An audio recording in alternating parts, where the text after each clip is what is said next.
Following the Netflix hit Stranger Things, actress Sadie Sink has now made her stage debut in one of the most iconic roles in theatre history.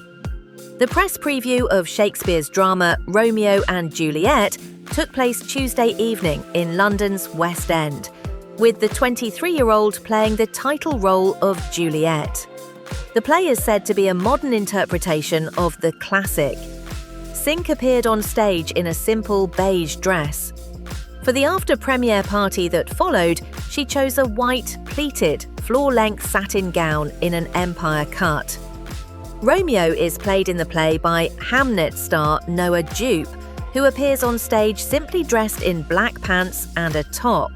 For the after-party, the 21-year-old then changed into a classic combination of dress pants, a shirt, and a slip-over.